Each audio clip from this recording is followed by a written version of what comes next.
I saw a survey recently that was super interesting to me. It was showing that Gen Z, so this next generation that's coming up, it was showing that they prioritize spending money on experiences, not things.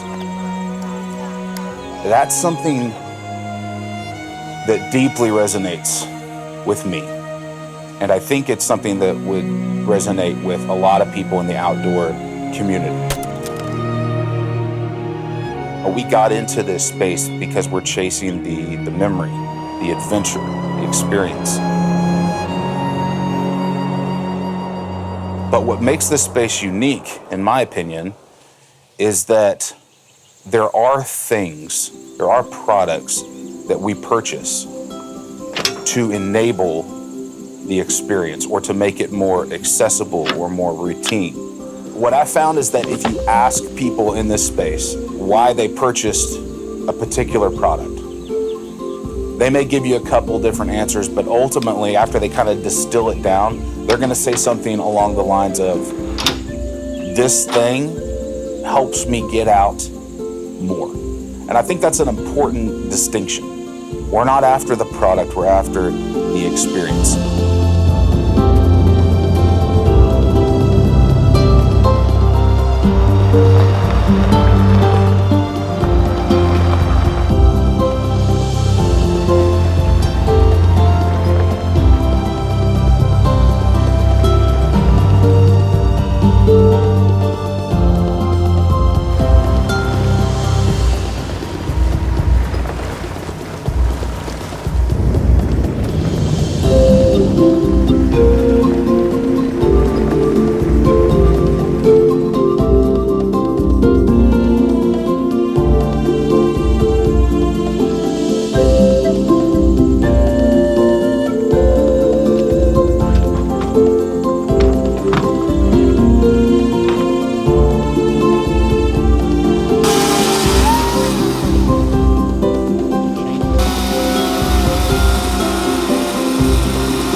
I'll be vibing up here. Came up.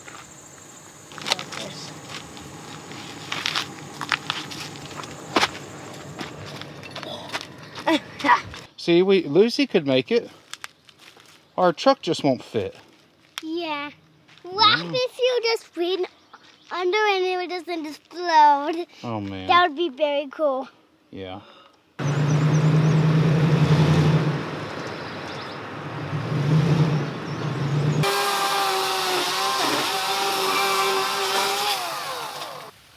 Getting some help clearing the trail. That's good right there, dude. Perfect. Only a little bit more to go. Done.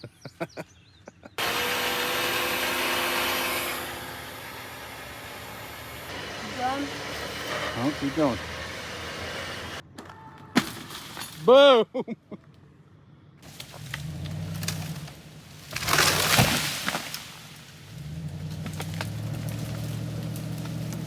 All right, here's the situation. Massive tree in the road, electric chainsaw, battery was almost dead, didn't have enough juice to cut all the way through the tree, and we're trying to remove enough weight that Jacob can pull it from the other side. You might ask how he got it to the other side. So this trail actually loops around. It's a little more technical on the west side, but he looped around so he could grab it from the north and try to pull it up north. You can see we're getting right into the trail, but you can hear us really trying, and we're so close. If we had a little more juice, a fully charged battery on the chainsaw, which shame on me for not checking, or obviously like a gas-powered chainsaw, this would be no problem. But we're just struggling. Yo! He just pulled that sucker clear through here. All right, let's see if we can get through without hitting any of these down branches.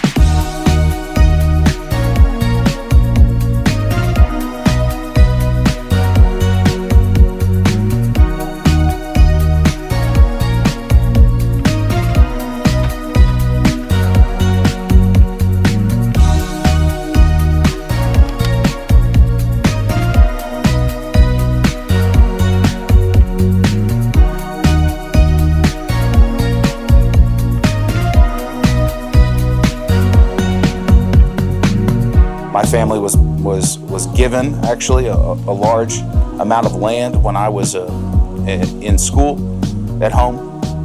And we would take dirt bikes out, we would take four-wheelers out, we'd go fishing, camping, just spend a lot of time out on that property, and it was just a good thing for my soul to be out and experiencing that.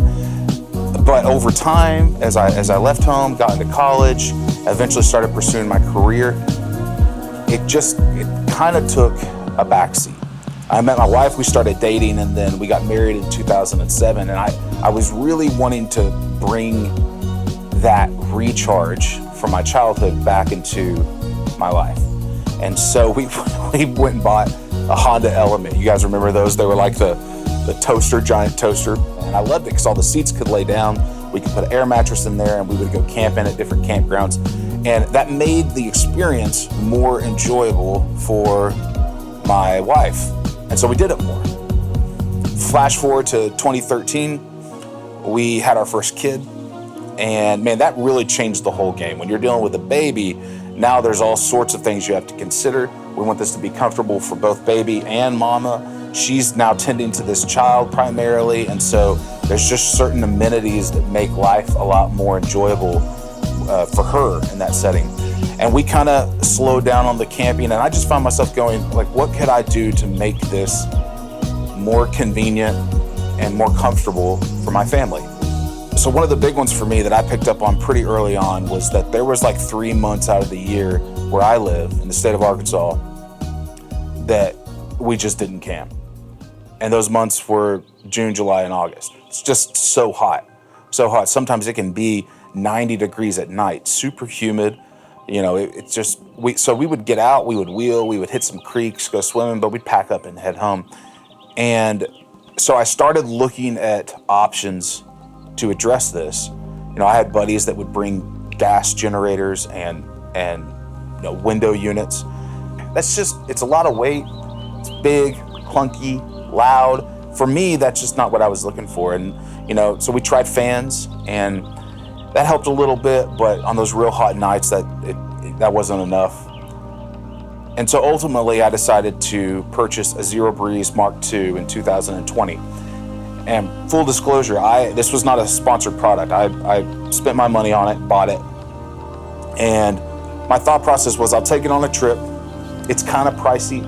So if I don't use it, then I'll just return it. And used it that first night. This is late July, early August, I want to say. Used it that first night and instantly decided this was going to be a tool in my arsenal for the summer months in Arkansas going forward.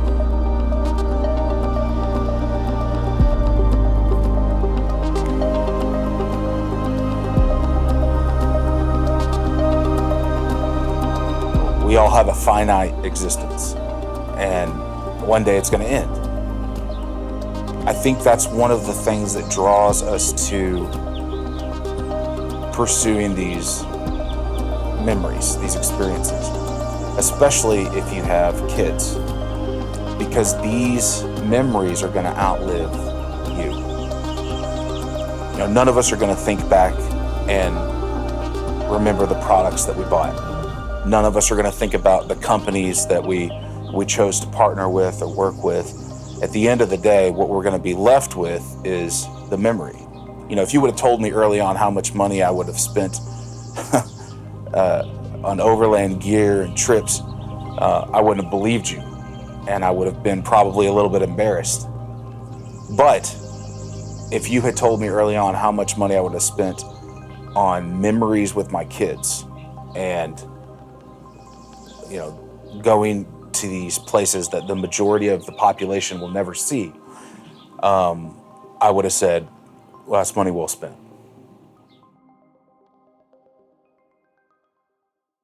Just finished breakfast made by the cameraman and chef here at camp.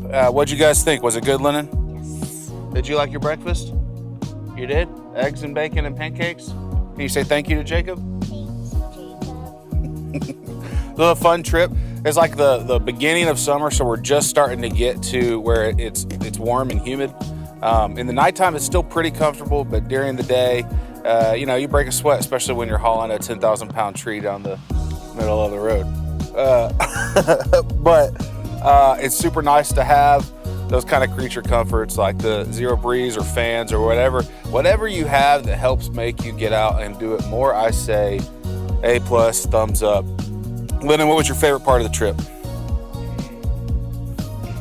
I'm not sure. A lot of it. Sometimes just chilling around a campfire is the best part. And then Lucy, this is the first time that you've gone camping with us in a little while without your mom here. What'd you think? I liked it. You liked it? Do you think we need to do this more? I think she wants to go swimming. It's hot. We're going to find some water, go take a dip. Appreciate you guys watching this video. Like and subscribe. Help me hit 10K. We're like right at 9 right now, which is awesome. We're really close. If you want to become a member, you can do that. Click that join button. We appreciate you guys. Shout out to the sponsors. Shout out to the members. And most of all, remember, the more you camp, the less deer the aliens abduct.